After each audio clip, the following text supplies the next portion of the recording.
السلام علیکم ورحمۃ اللہ وبرکاتہ۔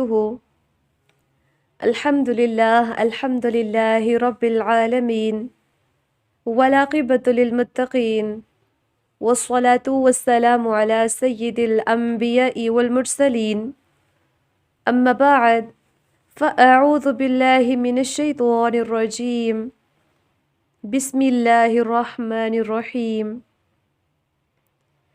رب اشرح لی صدری ویسر لی امری واحلل عقدۃ من لسانی یفقهوا قولی اللہم بارک لنا فی اوقاتنا اللہم فقہنا فی الدین۔ کیسے ہیں تمام اسٹوڈنٹس؟ آپ کہہ رہے ہوں گے کہ یس میم الحمدللہ ہم ٹھیک ہیں۔ اچھا، آپ کی طبیعت تو ٹھیک ہے، صحت تو ٹھیک ہے، یہ بتائیں کہ ایمان کا لیول کیسا ہے؟ آپ اپنا جائزہ لیں کہ میرے ایمان کا لیول بہت زیادہ ہائی جا رہا ہے، میں ہر ایکٹیویٹی کے اندر، کلاسز کے اندر، عبادات کے اندر ہر طرح سے بالکل ایکٹیولی پرفارم کر رہی ہوں، اور جس طرح سے ایک چیز کا حق ادا کرنا ہوتا ہے نا، اس کو میں ادا کر رہی ہوں۔ کیا ایسا ہی ہے؟ یا پھر تھوڑا بہت ادا کر دیتی ہوں، تھوڑا بہت چھوٹ جاتا ہے، پھر خود کو موٹیویٹ کرتی ہوں، پھر لے کے مطلب ایوریج ایمان کا لیول چل رہا ہے، اور میں خود کو بس موٹیویٹ کر کے لا رہی ہوں کہ یس میں نے کرنا ہے، کیونکہ مہینہ بہت کم رہ گیا، تھوڑا سا تو رہ گیا۔ اور کیا پھر ایسا ہے کہ بالکل بس وہی والی پرانی والی روٹین کہ اولڈ ورژن کے اندر ہی رہنا ہے، سارے کام ویسے ہی رکھنے ہیں، کوئی اپڈیٹ نہیں کرنا خود کو؟ آئی ہوپ سو کہ آپ سب کی ایمان کا لیول بہتر ہو۔ میں اللہ سبحانہ وتعالیٰ سے دعا کرتی ہوں کہ اللہ سبحانہ وتعالیٰ مجھ سمیت آپ سب کے ایمان کے لیول کو بہتر کرے، اور ہم سب کو اس رمضان کو ضائع ہونے سے بچا لے۔ اس کورس کا ہمارا جو میجر تھیم تھا کچھ یاد ہے؟ ہاں، ڈی پی پہ لگا ہوا نظر آتا ہوگا نا، وہاں سے پھر پتہ چل جاتا ہوگا کہ یہ رمضان ضائع نہ ہونے پائے۔ اب ہم نے کس نیت سے کیوں اس گروپ کو جوائن کیا تھا، کیوں اس سیریز پوری کو سٹارٹ کیا تھا کہ ہمارا یہ رمضان ضائع نہ ہو جائے کہیں پہ۔ اب ہم یہ دیکھیں آیا کہ واقعی میں ہمارا رمضان ضائع نہیں ہو رہا؟ کیا اس سیریز کو جوائن کرنے کا جو مقصد تھا وہ فلفل ہو رہا ہے، یا پھر ہم سٹل اس رمضان کو ضائع کر رہے؟ یاد رکھیے، یہ انسان کی فطرت ہے، پہلے 2-3 دن آپ موٹیویٹڈ رہیں گے، اس کے بعد آپ آہستہ آہستہ آپ کے ایمان کا لیول کم ہوتا جائے گا۔ یہ ایمان کا لیول بھی گھٹتا بڑھتا ہے، اور ساتھ ساتھ میں موٹیویشن کا لیول بھی بڑھتا بھی ہے، گھٹتا بھی ہے۔ اب ہم نے یہ کرنا ہے کہ ہمارا جب موٹیویشن کا لیول ڈی موٹیویٹ ہوتا ہے نا، یا بالکل لو ہو جاتا ہے، اس ٹائم پہ ہم کیا کر لیتے ہیں، ہم کام کو چھوڑ دیتے ہیں۔ کیونکہ آپ نے دیکھا ہوگا اکثر آپ نماز پڑھتے ہیں، ایک نماز میں بہت خشوع و خضوع ہے، آپ خوش ہوتے ہیں کہ یس الحمدللہ میں نے بہت اچھے سے نماز ادا کی ہے، میں اللہ تعالیٰ کے سامنے رو رہی تھی، اور دوسری نماز میں آپ کی ایمان کا لیول بالکل ڈاؤن چلا جاتا ہے، آپ پریشان ہو جاتے ہیں کہ کیا مجھے نماز پڑھنے کو دل ہی نہیں کرتا۔ جب پڑھنے کو دل کرتا ہے ہم پڑھتے ہیں، اور کیا ایسا ہوتا ہے کہ جب مجھے پڑھنے کا دل نہیں کر رہا ہوتا نماز میں، نماز کو چھوڑ دوں گی، اللہ آج مجھے پڑھنے کا دل نہیں کر رہا، لہٰذا مجھے معاف کر دے، میں نہیں پڑھ سکتی نماز، نہیں نہ ہوتا ایسے۔ زبردستی جا کے نماز پڑھتے ہیں، بے شک اس میں خشوع و خضوع نہ ہو، بے شک ہم اس میں ایسا ہو کہ تھوڑا سا ایمان کا لیول ڈگمگا رہا ہو، ادھر ادھر کے خیالات آ رہے ہوتے ہیں، ہم جھٹک رہے ہوتے ہیں، لڑ رہے ہوتے ہیں خود سے کہ یار نماز ہے، کچھ تو خیال کرو، کچھ خشوع و خضوع لاؤ، لیکن پڑھتے ہم ضرور ہیں، ایسی بات ہے نا، چھوڑتے نہیں ہیں۔ تو ایسے ہی اگر اس رمضان میں ہمارا ایمان کا لیول لو ہوتا ہے، یا اس سیریز کو اٹینڈ کرنے کا دل نہیں کر رہا، یا قرآن کی تلاوت کو تلاوت کرنے کا دل نہیں کر رہا، قرآن کھولنے کا بھی دل نہیں کر رہا، اذکار کہتے تھک گئی ہوں، بس تھوڑی دیر آرام کرنا چاہتی ہوں، اس ٹائم پہ ایسا نہ کہیں کہ بس چھوڑ دیتے ہیں، ایک روزہ ہے، کیا ہے، گزر جائے گا، ختم ہو جائے گا، بس یہ رمضان ہی ہے، 30 دن ہی ہے، گزر جائیں گے، ختم ہو جائیں گے، اس کو گزر جانے دیتی ہوں۔ ایسے ہم نے نہیں کرنا، بلکہ ہم نے کیا کرنا ہے کہ اگر ڈی موٹیویٹ ہو رہے نا، تب بھی خود کو دھکیل کے لے کے چلنا ہے اس راستے کے اوپر، کیونکہ یہ راستہ انتہائی اہم ہے، یہ رمضان بہت اہم ہے۔ اگر ہمارا دل کر رہا ہے تب بھی ہم نے کرنا ہے، نہیں کر رہا تب بھی کرنا ہے، سکون مل رہا ہے تب بھی کرنا ہے، اگر نہیں مل رہا تب بھی کرنا ہے، تھک رہے ہیں تب بھی کرنا ہے، نہیں تھکے تب بھی کریں۔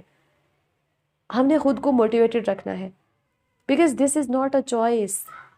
ہمارا یہ رمضان ہمارے پاس چوائس کے طور پر نہیں ہے کہ جب آپ کو عبادات کرنے کا دل کرے آپ کر لیں، جب نہیں کر رہا تب نہ کریں، یا جب دل کر رہا ہے تو آپ دوسروں کی غیبتیں چھوڑ دیں، تقویٰ اپنے اندر لے کے آئیں، اور جب دل نہیں کر رہا، موڈ ہے دوسروں سے باتیں کرنے کا، تو بیٹھ جائے سب کو چھوڑ چھاڑ کے وقت کو ضائع کرنے کے لیے، اور 4-5 گھنٹے یا آپ موبائل پہ بیٹھے ہوں یا آپ ایسے ہی لوگوں کے ساتھ گپ شپ لگانے میں۔ اچھا، گپ شپ میں آپ کتنا پروڈکٹیو ڈسکشن کریں گے؟ کہیں نہ کہیں غیبت تو آئے گی، کہیں نہ کہیں تو کوئی لغو بات آپ منہ سے بولیں گے، کہیں نہ کہیں تو کسی کے عیب آپ گنوائیں گے، کہیں نہ کہیں تو کسی کو ڈسکس کریں گے۔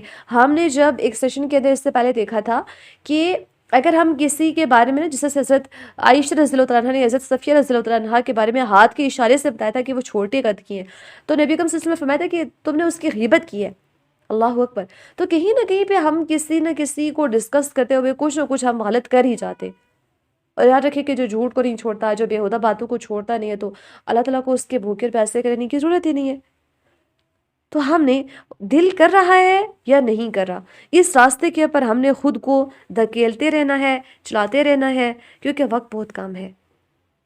5 دن گزر چکے ہیں، اونلی 24 اور 25 days to go، اونلی بس یہی رہتے ہیں ہمارے پاس دن۔ تو ایک ایک لمحے کو، ایک دن کو، ایک گھنٹے کو اویل کرنا ہے ہم نے۔ اس راستے پہ خود کو ثابت قدم رکھنا ہے۔ ہمارے پاس یہ چوائس نہیں ہے کہ ہم ایک دن کو ضائع کر لیں، سستی کا مظاہرہ کریں، وقت کو ضائع کریں، عبادات بھی ہم پراپر نہ کریں، بس اس میں بھی کمیاں کوتاہیاں، اور ٹائم پاس والا سسٹم ہم وہ اپنائیں، اور زیادہ سے زیادہ موبائل کے اوپر سوشل میڈیا اسکرولنگ کے اندر اور لوگوں کے اسٹیٹسز دیکھتے ہوئے ان چیزوں کے اندر ہم اپنے وقت کو برباد کر دیں، روزے کو بھی ساتھ میں تباہ و برباد کر دیں۔ نہیں، بلکہ یہ ایک اتنا امپورٹنٹ مہینہ ہے، اس کے اندر ہم نے خود کو خود موٹیویٹ کرتے ہوئے لے کے چلنا ہے اس راستے کے اوپر۔ چاہے ہمیں خود کو دھکیلنا پڑتا ہے، ہم نے دھکیلنا ہے، چاہے گھسیٹ کے لے کے چلنا پڑتا ہے، ہم نے چلتے ضرور رہنا ہے انشاءاللہ اس راستے کے اوپر۔ اب یہ کوئی ہمارے پاس اتنا عام بات تو کوئی ہے نہیں۔ اگر دنیا کے کسی بندے نے کہا ہونا کہ چلو یہ بہت امپورٹنٹ چیز ہے، پھر تو چلیں ہم مان لیں، ٹھیک ہے اس کی نظر میں امپورٹنٹ ہے، چلو ہم اس کو اگنور بھی کر لیں، بڑا مسئلہ نہیں ہے۔ لیکن جب یہ واقعی میں اس مہینے کی امپورٹنس ہمیں ہمارے کریٹر نے جب ہمیں بتائی ہے، ہمارے رسول صلی اللہ علیہ وآلہ وسلم نے جب ہمیں بتائی ہے، پھر تو ہمیں کچھ خیال کرنا ہی چاہیے نا۔ پھر تو ہمیں کچھ اس راستے کے اوپر استقامت کے ساتھ چلنے کی کوشش کرنی ہی چاہیے۔ اس کو دیکھیں، جو اس مہینے میں محروم رہ جاتا ہے وہ واقعی میں محروم انسان ہے۔ تو ہمیں واقعی میں محرومیت سے بچنے کے لیے تھوڑا سا تو ہمیں اپنے آپ کو کمفرٹ زون سے باہر نکالنا ہوگا نا، اور ہمیں جو ہم پورے سال گناہ کرتے رہتے ہیں ان کو ہمیں گڈ بائی کہنا ہوگا۔ نبی اکرم صلی اللہ علیہ وآلہ وسلم نے فرمایا، جو شخص جھوٹ بولنا اور اس کے اوپر عمل کرنا نہیں چھوڑتا تو اللہ تعالیٰ کو اس کے بھوکے پیاسے رہنے کی کوئی ضرورت نہیں ہے۔ صحیح بخاری 1903۔ تو اگر ہم جھوٹ بولتے ہیں اور اس کے اوپر عمل کرنا اگر ہم چھوڑتے ہی نہیں ہیں، بیہودہ گوئیاں ہم سے چھوٹ نہیں رہی، تو ہم پھر روزہ تو رکھ ہی نہیں رہے، ہم تو صرف اپنی بھوک اور پیاس کاٹ رہے ہیں۔ تو کیا ہم نے واقعی میں اس رمضان کے اندر اس طرح سے انٹری لی تھی کہ ہم نے صرف بھوکا پیاسا رہنا ہے؟ نہیں نا، ہمیں تو رمضان کے سارے فضائل حاصل کرنے تھے۔ تو پھر ہم اپنی پرسنالٹی میں سے، ہم اپنی عادات میں سے کچھ چیزیں تو چینج کریں گے، تبھی تو ہم اس رمضان کو ضائع ہونے سے بچا پائیں گے۔ اس میں سے ہم نے جس طرح کی کمٹمنٹس کی ہیں کہ کس طرح سے ہم نے اپنے اخلاق کو بہتر کرنا ہے، حقوق العباد کو کس طرح سے ہم نے ان کا خیال رکھنا ہے، اور حقوق اللہ کو ہم نے کس طرح سے مکمل طور پر ادا کرنے کی کوشش کرنی ہے۔ اب یہ مہینہ ہمارے پاس اللہ سبحانہ وتعالیٰ کی ایک رحمت ہے، یہ برکتوں والا مہینہ، اس کے اندر بھی ہم ایسے نان سیریس بیہیویئر شو نہیں کر سکتے۔ اللہ سبحانہ وتعالیٰ نے اس رمضان کے بارے میں، اس کی فضیلت کے بارے میں ہمیں آلریڈی اپنے رسول صلی اللہ علیہ وسلم کے ذریعے آگاہ کر رکھا ہے۔ ہم ان کی باتوں کو اگنور کر کے لوگوں کے اسٹیٹسز کو، لوگوں کے سوشل میڈیا آئی ڈیز کو، اور بازاروں میں پھرنے کو، اور یہ جو اتنی زیادہ ہم اوور ایکسٹرا قسم کی تیاریاں کر رہے ہوتے ہیں نا، جس میں ہم سارے وقت کو ضائع کر رہے ہوتے ہیں، ان چیزوں کو ہم زیادہ اہمیت دیں۔ نہیں نا، ہمیں اللہ سبحانہ وتعالیٰ کی بات کو، اللہ کے رسول صلی اللہ علیہ وسلم کی بات کو سب سے زیادہ محبوب رکھنا ہے۔ ہمیں کوشش کرنی ہے اس رمضان میں کہ اس رمضان ہم کم از کم اس رمضان کو ہم ضائع نہ کریں۔ کس قدر اہم مہینہ ہے، اللہ اکبر۔ رسول اللہ صلی اللہ علیہ وآلہ وسلم نے اس رمضان کے مہینے کے بارے میں بتایا کہ جو ہی ماہ رمضان کا آغاز ہوتا ہے تو جنت کے دروازے کھول دیے جاتے ہیں۔ کبھی سوچا ہے کہ ہم جیسے گناہگار انسان جن کی دن رات گناہوں میں گزرتے ہیں، ایون دیٹ زبان تو گندی ہے ہی ہے، دل بھی گندے ہیں، دماغ بھی گندے ہیں، خطاؤں کے پتلے ہیں، جسم کے ہر عضو سے ہم گناہ کرتے ہیں، اس کے لیے جنت کے دروازے کھول دیے جائیں، کیا اس کے لیے کم نعمت ہے؟ پھر اس کے بعد جہنم کے دروازے بند کر دیے جاتے ہیں اور سرکش شیاطین کو جکڑ لیا جاتا ہے۔ صحیح بخاری 1898۔ ایک بچہ ہے نا جسے، تو اس کو ٹیسٹ بالکل تیار نہیں ہے، پورا سال اس نے کیا کیا کہ ٹیچرز کے ساتھ بدتمیزی سے پیش آیا، ٹیچر نے جو بات کہی وہ نہیں مانی، اور جو اس نے اسائنمنٹس کی اس میں سب میں کمیاں کوتاہیاں سستیاں برتیں، ہر کام وہ لیٹ کرتا تھا، اور اس کے بعد مطلب 100% اس کے اعمال کی بیس کے پر، اس کی کارکردگی کی بیس کے پر دیکھا جائے تو وہ فیل ہے۔ لیکن ایسا ہوتا ہے کہ اب اس کے فائنل رزلٹ سے پہلے اس کو 1 مہینہ دیا جاتا ہے کہ آپ کا جو ساری پہلی خطائیں تھیں، ساری آپ کی کوتاہیاں تھیں، ساری جو آپ نے اسائنمنٹس لیٹ سبمٹ کروائی ہیں، جو جتنے بھی دن آپ ابسنٹ رہے، آپ کے پاس صرف 1 مہینہ ہے۔ اس مہینے سے پہلے، اس مہینے کے اندر اگر آپ اپنی پرفارمنس کو بیٹر کر لیتے ہیں، پورے سال کی غلطیاں آپ کی اگنور کر لی جائیں گی، پورے سال کی ایبسنٹ کو پریزنٹ کے اندر کنورٹ کیا جائے گا، پورے سال جو آپ کے مارکس آپ نے کٹ ہوئے ہیں آپ کے سستی کی وجہ سے، آپ کی تیاری نہ ہونے کی وجہ سے، ان سب کے سب کو امپروو کر لیا جائے گا۔ تو کیا وہ بچہ اپنے پورے سال کو جو اس نے ضائع کیا ہے، اس کے پچھتاوے کے اندر 1 مہینے کو بہتر کرنے کی کوشش نہیں کرے گا؟ جبکہ اس کو پتا ہوگا کہ ہاں 100% یہ جو میرا مہینہ ہے، اس کے اندر ہی جو میں کروں گی، اسی کی بیس کے پر مجھے آگے میرا رزلٹ آئے گا۔ تو کیا وہ بچہ پھر اس مہینے کو بھی ضائع کرے گا؟ وہ کہے گا ٹھیک ہے پہلے 5 دن پڑھ لیا، آگے سستی کا شکار ہو جائے گا، پھر وہی سال والا کام دوبارہ سے کرے گا، تو پھر دوبارہ سے فیل ہو جائے گا۔ ایک تو ہم جیسے آپ پیپر کا ہوتا ہے نا دوسرے دن، جیسے کہ آج پیپر ہے، کل چھٹی ہے، پرسوں پیپر ہے، تو آج ہم پیپر دے کے واپس تک لیٹ جاتے ہیں، چلو کل کا دن ہے نا پڑھ لیں گے، اب آج کا دن ضائع کر لیا، کل کا دن جو ہے تو صبح صبح اٹھ کے کہیں گے شاید شام کو پڑھ لیں گے، اور شام کو سوچتے ہیں یار کاش جو کل کا شام کا وقت تھا، جو صبح کا وقت تھا آج کا، یہ پڑھ لیتی میں، میرا پیپر پاس ہو جاتا، 6 چیپٹرز دینا، کم از کم 3 تو پڑھ لیتی، آج 3 کر لیتی، اب سارا ایک ساتھ کیسے کروں گی؟ کتنا پریشان ہوتے ہیں، کسی نے پچھتا رہے ہوتے ہیں نا، دل میں گلٹی فیل ہو رہا ہوتا ہے کہ کاش، اور کچھ لوگ ایسے ہوتے ہیں کہ کاش میں پورا سال پڑھ لیتی، کیا کتنا ہی اچھا ہو جاتا۔ یہ جو ہم پورے سال اعمال نہیں کر پائے نا، اس رمضان میں کاش پورا پورا مہینہ، پورا سال میں پڑھ لیتی، میں اعمال اچھے کر لیتی، عبادات میں خشوع و خضوع لے آتی، نہیں ہو پایا نا۔ یہ مہینہ ہمارے پاس اس بچے کی طرح ایک اپارچونیٹی ہے کہ اس مہینے کے اندر اگر ہم اس مہینے کو بہتر بنا لیتے ہیں تو ہم یہ جو کوتاہیاں ہیں نا پچھلی، یہ ساری ہماری اگنور کی جا سکتی ہیں۔ صحیح بخاری کی روایت نمبر 37 میں ہے، نبی کریم صلی اللہ علیہ وسلم نے فرمایا، جو شخص ایمان کی حالت میں اور ثواب کی نیت سے قیام رمضان کرتا ہے تو اس کے گزشتہ گناہ معاف کر دیے جاتے ہیں۔ تو کیا ہم اس رمضان میں قیام کرنے کے لیے تیار ہیں؟ اور اسی طرح جو ماہ رمضان کے روزے رکھتا ہے ایمان اور احتساب کی نیت سے تو اس کے گزشتہ گناہ معاف کر دیے جاتے ہیں۔ اللہ اکبر۔ ایمان کا مطلب یہ ہے کہ ہم مومن ہوں اللہ سبحانہ وتعالیٰ کے اوپر، اور جو ایمان کے کرائٹیریاز ہیں ان کو فلفل کرتے ہوں، اور احتساب مطلب ثواب کی نیت سے اگر ہم رمضان کے روزے رکھتے ہیں تو ہمارے گزشتہ گناہ معاف کر دیے جاتے ہیں۔ اٹس اباؤٹ جسٹ 1 month، صرف 1 مہینے کی بات ہے۔ کیا ہم جو سال بھر کے پچھتاوے ہیں ان کا مداوع نہیں کر سکتے اس مہینے میں؟ کر سکتے ہیں نا، تھوڑا تو ہم کمفرٹ زون سے باہر نکل سکتے ہیں نا، اس رمضان میں روزے اور قیام دونوں کو اپنا سکتے ہیں نا۔ کتنا ٹائم لگتا ہے تراویح میں؟ میکسیمم 45 منٹ، 50 منٹ، میکسیمم 1 گھنٹہ بس۔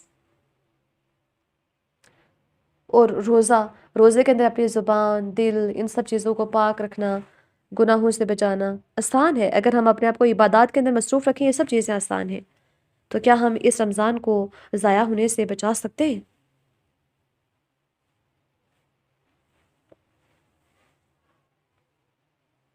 اب یہ ایک ایسا مہینہ ہے جس کے اندر ہم اپنے اس پورے سال کی جو ہماری غلطیاں کوتاہیاں ہیں، جو ہماری ایبسنٹس رہی ہیں عبادات وغیرہ کے اندر، سستیاں رہی ہیں نا، ہم ان کو اوور کم کر سکتے ہیں، اور ان کو ہم نیکیوں کے اندر بھی کنورٹ کروا سکتے ہیں، اپنا امیج ٹھیک کروا سکتے ہیں، اور ہمارے لیے جنت کے دروازے کھلے ہیں ابھی، پھر بھی ہم جہنم کے دروازوں کی طرف لپکیں جو کہ ابھی بند ہیں۔ کس قدر خسارے کا اور گھاٹے کا سودا ہم کر رہے ہیں نا۔ اور ابھی شیاطین تو جکڑ دیے گئے ہیں، ہمارا سب سے بڑا دشمن اللہ تعالیٰ نے قید کر لیا ہے۔ اس کے اوپر ہم بجائے اس کے کہ اللہ تعالیٰ کا شکر ادا کر کے ہم اپنی عبادات کو بہتر بنائیں، ہم پھر بھی نافرمانیاں کریں اس کی، کتنا غلط رویہ ہوگا یہ۔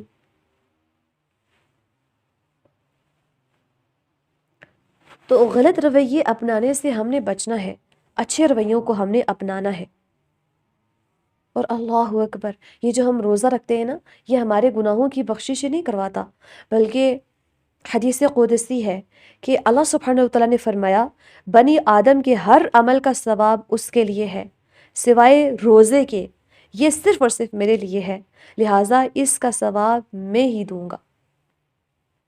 تو یہ جو رمضان کے روزے ہیں، یا جو روزہ کوئی بھی انسان رکھتا ہے، اس کا اجر صرف اور صرف اللہ سبحانہ وتعالیٰ دیں گے۔ باقی جتنی بھی عبادت ہوتی ہے نا، اگر آپ نماز پڑھتے ہیں تو آپ کوئی نہ کوئی دیکھ لیتے ہیں آپ کو، لیکن روزہ جو ہے اس میں ریاکاری نہیں ہوتی، اور صرف اور صرف خالصتاً اللہ تعالیٰ کے لیے ہی رکھا جاتا ہے، نیتیں درست کر کے۔ تو اس کا صرف اور صرف اجر اللہ سبحانہ وتعالیٰ دیتے ہیں۔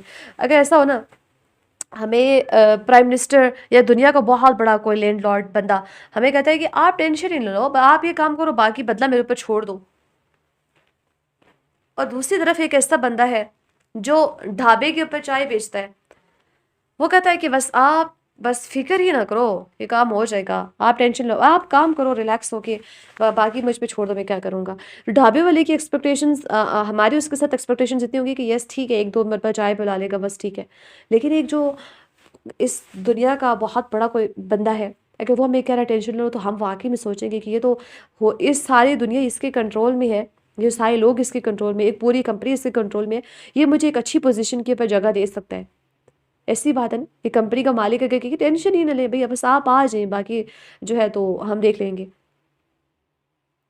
ایسے ہی جب ہم روزہ رکھیں تو اللہ سبحانہ وتعالیٰ بتا رہے ہیں کہ میں ہی اس کا اجر دوں گا۔ یہ کائنات میں نہیں بلکہ ساری کی ساری کائنات، دونوں جہان جس کے ہاتھ میں ہے، جس کے کنٹرول میں ہے، جس کے بنائے گئے ہیں، جس کے تخلیق کردہ ہے، وہ جب کہہ رہے ہیں نا کہ ٹینشن نہ لے، اس کا ثواب جو ہے نا میں ہی دوں گا، تو کتنا بڑا اس کے لیے ریوارڈ ہوگا۔ روزے کے اجر، اچھا باقی نماز کا اجر کہیں نہ کہیں ہمیں نظر آتا ہے کہ اتنا ہے، اور ایک نماز کا اجر جو ہے نا وہ 10 نمازوں کے برابر ہوتا ہے، اس طرح سے 5 نمازوں کا اجر 50 نمازوں کے برابر ہو جاتا ہے۔ کہیں نہ کہیں قرآن کا ایک حرف پڑھنے کے بعد 10 نیکی ملتی ہے، پھر نیکیوں کا اجر 10 گنا سے لے کے 700 گنا تک ہوتا ہے۔ روزے کا اجر آپ کو کہیں نہیں ملے گا، اس کا اجر میں ہی دوں گا، اسپیشل پروٹوکول۔ اب خود کو محسوس کیجیے، الحمدللہ we are fasting and we are special, اللہ سبحانہ وتعالیٰ will give us reward۔ دنیا میں بھی خوشیاں ہیں، آخرت میں بھی خوشیاں ہیں، دنیا میں بھی فائدے ہیں، آخرت میں بھی فائدے ہیں۔ تو do feel yourself special, because اگر ہمیں کمپنی کا بندہ کہہ رہا ہے نا، اس کا مالک کہہ رہے کہ آپ آ جائیں، ہم دیکھ لیں گے، ہم کتنا پراؤڈ فیل کر رہے ہوتے ہیں کہ باقی لوگوں سے کچھ کہنے کی ضرورت ہی نہیں ہے، وہ دیکھ لے گا باس۔ اور یہاں پہ جب ہم روزہ دار ہیں، we are special, we shouldn't care about anybody else what they're saying about us, we just have to care about Allah subhanahu wa ta'ala, and we have to expect reward from him کہ اللہ سبحانہ wa ta'ala مجھے میرے روزے کا بدلہ دیں گے انشاءاللہ۔ لہٰذا we are special, so feel yourself special when you're fasting۔ جب بھوک لگتی ہے آپ سوچئے کہ مجھے اس کا بدلہ جس کی طرف سے ملنا ہے نا، مجھے ٹینشن لینے کی ضرورت ہی نہیں ہے، وہ اس بات کے اوپر قادر ہے کہ میری بھوک کو مٹا سکتا ہے۔ اللہ اکبر۔ رسول اللہ صلی اللہ علیہ وسلم نے فرمایا آدم کے بیٹے کے تمام اعمال بڑھا دیے جائیں گے، ایک نیکی 10 گنا سے 700 گنا تک بڑھا دی جائے گی۔ اللہ تعالیٰ فرمائے گا روزہ چونکہ صرف میرے لیے رکھا گیا، میں ہی اس کی جزا عطا کروں گا۔ اللہ اکبر۔ دنیا میں روزے دار نے اپنی خواہش اور کھانا پینا میری خاطر ترک کیا تھا، تو اللہ سبحانہ تعالیٰ will say کہ میں اس کا اجر دوں گا، میں۔ اور اللہ سبحانہ تعالیٰ کیسا اجر دیں گے؟ ہم اللہ سبحانہ تعالیٰ سے بہترین اجر کی امید رکھتے ہیں۔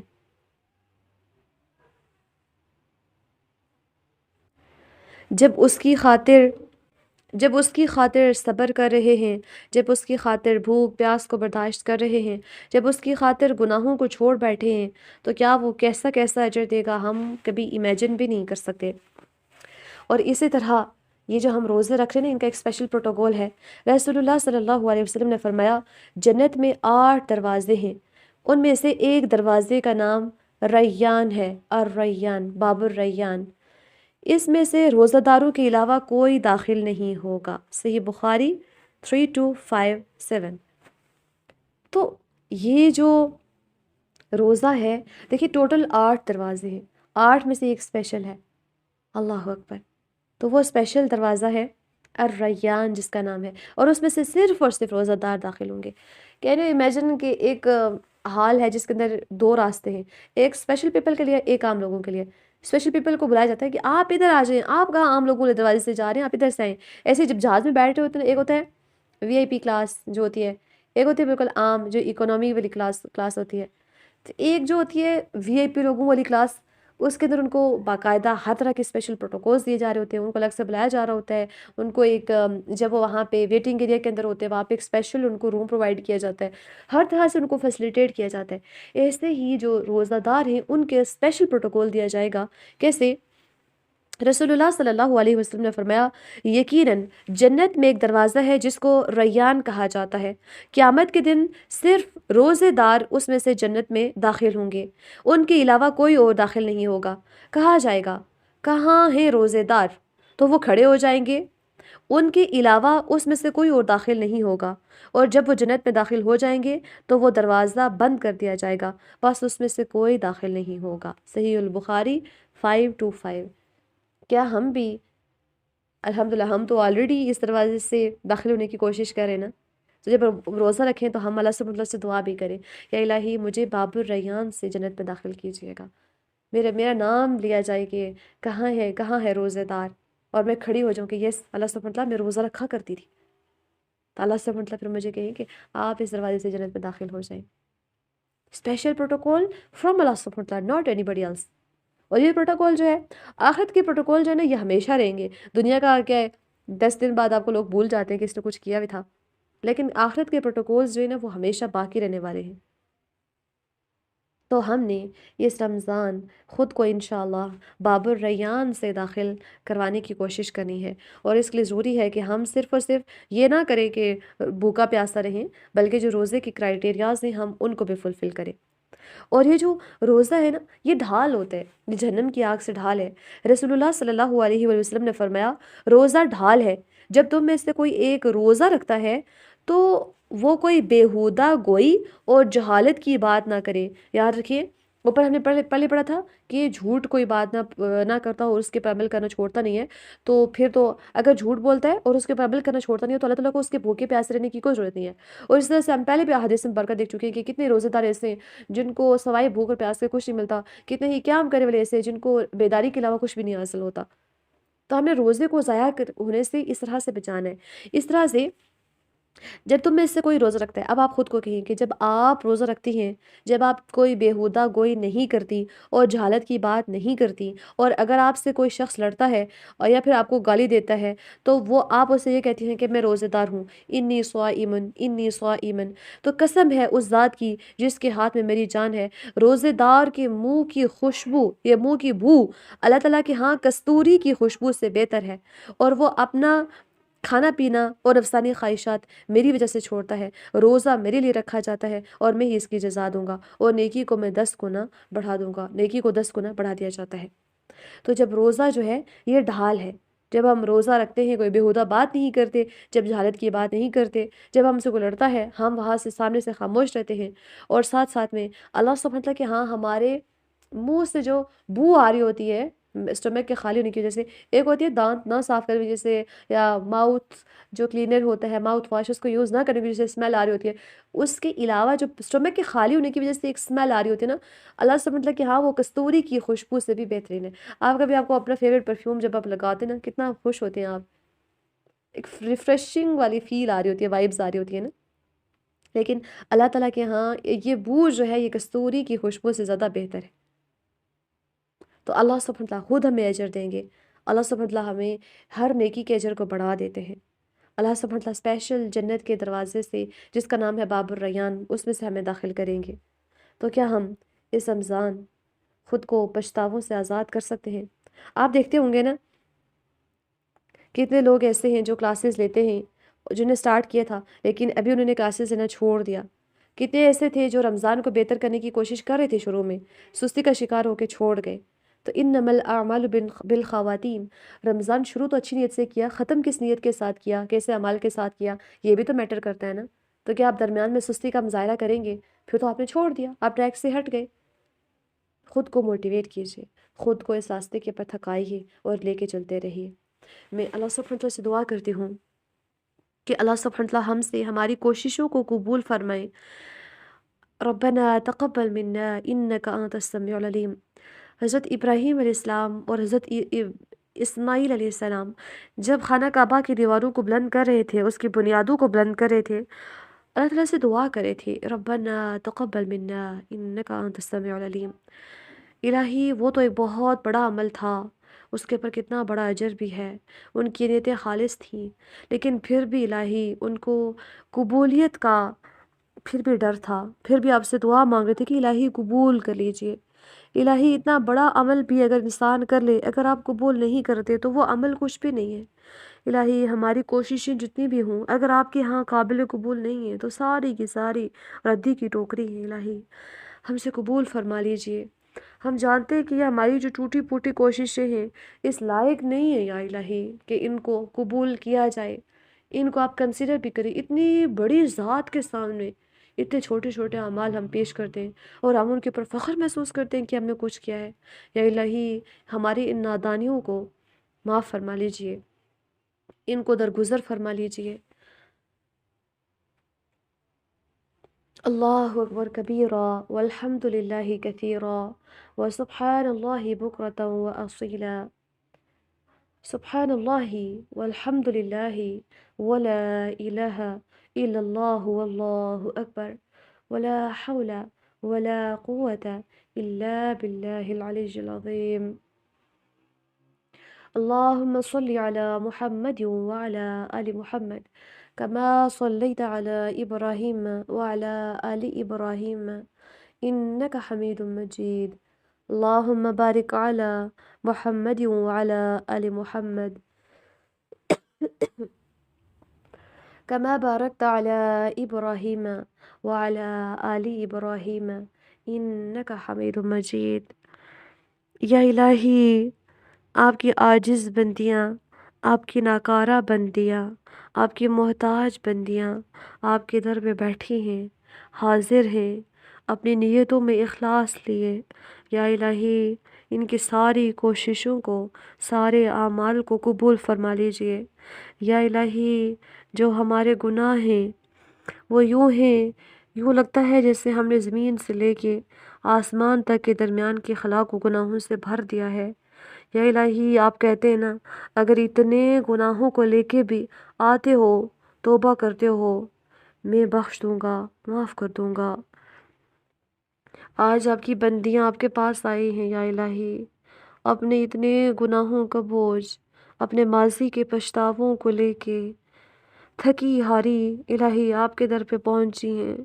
الہی انتہائی عاجزی کے ساتھ، منت سماجت کے ساتھ آپ سے عرض کرتی ہیں، آپ سے درخواست کرتی ہیں، الہی اس گناہوں کے بوجھ سے آزاد کر لیجئے۔ یا الہی یہ جو اتنے سارے گناہ ہیں، اتنے سارے گناہ، یا الہی آپ کا وعدہ ہے نا، آپ معاف کر دیتے ہیں۔ یا الہی ہم شرمندہ ہیں اپنے گناہوں پہ، سب کو معاف فرما لیجئے۔ یا الہی بچپن سے لے کے ابھی تک اور آنے والی زندگی میں یا اللہ جتنے گناہ ہیں، چاہے جان بوجھ کے کیے ہیں، چاہے انجانے میں کیے ہوں، چاہے چھپ کے کیے ہوں، چاہے اعلانیہ طور پر کیے ہوں، یا الہی سب کو معاف فرما لیجئے۔ یا الہی ہم ویسے ہی شرمندہ ہیں، ابھی تو آپ سے ملاقات نہیں کی، تب بھی شرمندگی محسوس ہوتی ہے گناہوں کا سوچ کے۔ اگر یہی گناہ آپ کے سامنے لے کے ایسے ہی حاضر ہو گئے، آپ نے اگر آپ کے سامنے کھڑے ہو کے اگر مجھے اپنے گناہ بتانے پڑے گی، یہ گناہ بھی کیا تھا، یہ بھی گناہ کیا تھا، یہ بھی کیا تھا، الہی اس وقت کتنی شرمندگی ہوگی۔ یا الہی جب آپ سے ملاقات ہو اس وقت کی شرمندگیوں سے بچا لیجئے۔ یا الہی اپنی ملاقات کو شوق نصیب فرمائیے۔ یا الہی ہمارا ہر ایک عمل آپ کے چہرے کو پانے کے لیے ہو، آپ کو راضی کرنے کے لیے ہو۔ یا الہی ہم سے راضی ہو جائیے۔ یا الہی ہمارے گناہوں کو معاف فرما لیجئے، گناہوں کے بوجھ کو ہم سب سے ہٹا لیجئے، ہم سب کو گناہوں کی بوجھ سے آزاد کر لیجئے۔ یا الہی ایسے غم جو ہمیں نیکیوں سے دور کر دیتے ہیں، ایسے غم جو ہمیں توڑ کے رکھ دیتے ہیں، ایسے غم، ایسے آزمائشیں، ایسی پریشانیاں جو ہماری عبادات میں خلل ڈالتی ہیں، جن کی وجہ سے ہمارا ایمان ڈگمگانے لگتا ہے، جن کی وجہ سے ہمارا توکل آپ کی ذات کے پر کمزور پڑنے لگتا ہے۔ یا الہی ان سب سے ہمیں بچا لیجئے۔ ہم ایسے غموں، ایسے پریشانیوں، ایسی آزمائشوں سے آپ کی پناہ میں آتی ہیں۔ یا الہی ہمیں بچا لیجئے ایسی تمام چیزوں سے۔ یا الہی ہم آلریڈی خطاؤں کے پتلے ہیں۔ یا الہی ایسے شر والے لوگوں سے بچا لیجئے جو ہمیں گناہوں کے راستوں کی طرف رہنمائی کرتے ہیں۔ یا الہی ایسے لوگوں کا ساتھ نصیب فرما لیجئے جو نیکی کی طرف رہنمائی کریں۔ یا الہی جو آپ کے قریب ہونے میں مدد کریں، جو ہاتھ پکڑ کے آپ تک پہنچائیں، آپ تک لے کے چلیں۔ یا الہی ایسے لوگوں کا ساتھ نصیب فرمائیے جو آپ کو بہت محبوب ہیں۔ یا الہی تقوی والے لوگوں میں شامل کر دیجئے۔ یا الہی نیکوکار لوگوں میں شامل فرما لیجئے۔ یا الہی صالحین میں، مقربین میں شامل فرما لیجئے۔ یا الہی ایسے لوگوں میں شامل فرما لیجئے جن کے اوپر بروز محشر نبی اکرم صلی اللہ علیہ وسلم فخر محسوس کریں۔ یا الہی ایسے راستے پر ڈال دیجئے کہ جب ہم جنت میں جائیں تو ہم صحابہ اکرام رضی اللہ تعالیٰ عنہم اجمعین، نبی اکرم صلی اللہ علیہ وسلم سب کو جا کے بتائیں کہ ہاں ہم یہ قربانیاں دے کے آئے ہیں، ہاں ہم یہ کام کر کے آئے ہیں، ہاں ہم اتنی مشقتیں جھیلنے کے بعد بھی، اس راستے کے اوپر ثابت قدم رہنے کے بعد آپ کے پاس آئے ہیں۔ یا الہی ہمیں نبی اکرم صلی اللہ علیہ وسلم کو قرب دیجئے۔ یا الہی اپنا قرب نصیب فرمائیے۔ یا الہی صحابہ کے راستوں کے اوپر چلنے کی توفیق عطا فرمائیے، جس طرح سے وہ خرچ کرتے تھے ویسے خرچ کرنے کی توفیق عطا فرمائیے، جس طرح ان کی ایمان مضبوط تھے، الہی جانوں پر کھیل گئے، الہی پورے جسم کے اعضاء کٹوا دیے، پورے جسم تیروں سے چھلنی ہو گئے۔ یا الہی پھر بھی وہ نماز پڑھ رہے، پھر بھی وہ آپ کے سامنے جھکنے کے لیے تیار، پھر بھی وہ ساری زندگی نیک اعمال کر کے، یا الہی اپنے سارے حقوق اللہ، حقوق العباد کا خیال کر کے پھر بھی موت کے وقت یہ کہہ رہے ہیں، یا الہی اگر آپ نے بخشا نہ، آپ نے معاف نہ کیا، آپ نے رحم نہ کیا، ہم تو برباد ہو گئے۔ یا الہی ہمارے اعمال تو ان کے مقابلے میں کچھ بھی نہیں ہیں۔ یا الہی ہمیں ہماری نیتوں کے اوپر اجر دے دیجئے۔ یا الہی اپنے پاس سے فضل سے عطا کیجئے، ہم اس قابل نہیں ہیں کہ ہمارے ساتھ عدل انصاف ہو سکے۔ یا الہی عدل والا معاملہ ہوا پھر تو ہم مارے گئے۔ یا الہی ہمارا حساب کتاب آسان فرما لیجئے۔ یا الہی ساری خیر اور بھلائیاں ہمیں عطا کیجئے۔ یا الہی دونوں جہانوں میں بھلائیاں عطا کیجئے۔ یا الہی نبی اکرم صلی اللہ علیہ وسلم نے جو خیر اپنے لیے مانگی وہ ہم سب کو عطا کر لیجئے۔ یا الہی دونوں جہانوں میں ہم سے راضی ہو جائیے۔ یا الہی دنیا کی محبت دل میں کم کر لیجئے، آخرت کی یاد، مکہ مدینہ کی یاد، یا الہی اپنی یاد، رسول اللہ صلی اللہ علیہ وسلم کی یاد کو دل میں بسا لیجئے۔ یا الہی ہم سب کو بار بار حج اور عمرہ کرنے کی توفیق عطا فرمائیے۔ یا الہی نبی اکرم صلی اللہ علیہ وسلم سے محبت نصیب فرما لیجئے۔ یا الہی عذاب قبر سے بچائیے گا۔ یا الہی قبر کے اندر کی جو آزمائشیں ہیں، جو بلائیں ہیں، یا الہی سب میں ساتھ دیجئے گا۔ یا الہی ان سب سے بچائیے گا۔ یا الہی جو قرآن ہم پڑھ رہے ہیں، یا الہی یہ قبر میں بھی ہمارا حافظ بن کے ہمارا ساتھ ہو۔ یا الہی بروز محشر کچھ لوگ ایسے ہوں گے جن کو یہ قرآن دھکیل کے جہنم میں پھینک رہا ہوگا، ایسے لوگوں میں شامل فرما لیجیے یا الہی، جن کے حق میں یہ قرآن سفارش کرے، جہنم کی آگ سے بچائے، یا الہی جو روزہ رکھا ہے یہ بھی سفارش کرے گا آپ کے ہاں، یا الہی یہ وہی روزہ ہے جس کو ہم غیبتوں میں گزارتے ہیں، جس کو ہم سستی میں گزارتے ہیں، جس کو ہم سوئے ہوئے گزار لیتے ہیں، یا الہی یہ پتہ نہیں یہ کیسی سفارش کرے گا، یا الہی اس کو ہمارے حق میں سفارش کرنے والا بنا دے، قرآن اور روزہ دونوں کو ہمارے حق میں سفارش کرنے والا بنا لیجیے۔ ربنا تقبل منا انك انت السميع العليم، اللهم صل وسلم على نبينا محمد صلى الله عليه وآله وسلم، سبحانك وبحمدك اشهد ان لا اله الا انت استغفرك واتوب اليك۔